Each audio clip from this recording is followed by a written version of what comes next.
My husband finally thinks about me 3 years after my death. The reason, his childhood sweetheart's leukemia has relapsed, and she needs another bone marrow transplant. He comes to my place, wanting to make me sign a donor agreement. However, he finds that the place has long been vacated. He asks a neighbor about it. Are you talking about Kristen? She's long dead. I heard it was because someone dragged her away for a bone marrow donation when she was already sick. She died a few days after.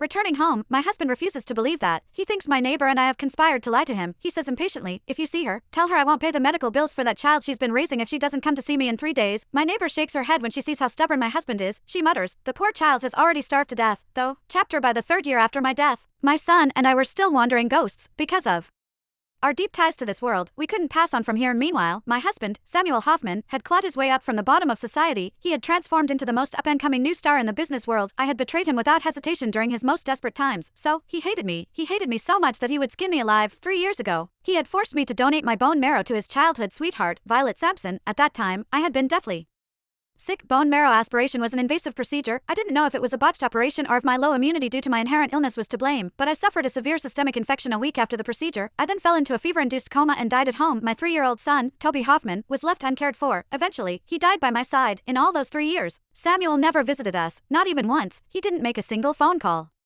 While holding Toby's little hand, I floated in the air. I watched as Samuel kicked at the front gate of the small house that I used to live in. We hadn't seen each other in 3 years, and he had changed a lot. His expression was cold and merciless. It felt so familiar yet so oddly strange. Behind him stood Violet, who was dressed extravagantly and wearing a face mask. Her complexion was rosy, and her figure perfectly proportioned. She didn't look like someone who was terminally ill at all.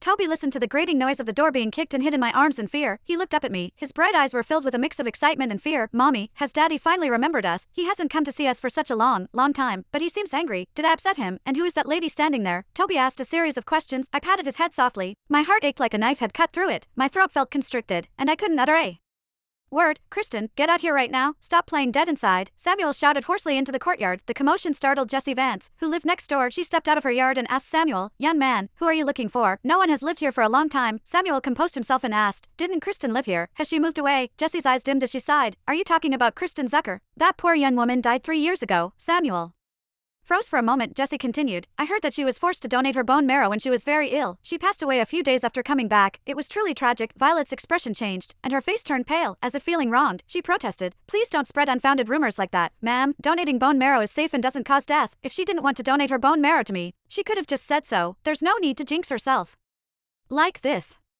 She deliberately said those words loudly, as if I might be eavesdropping from inside the house. Samuel, who had been dazed, immediately relaxed when he heard Violet's words. The next moment, a mocking smile appeared on his face. He said contemptuously, she likes to play pretend all the time. If she wants to make up lies, she should at least make them believable. She should look up whether anyone has ever died from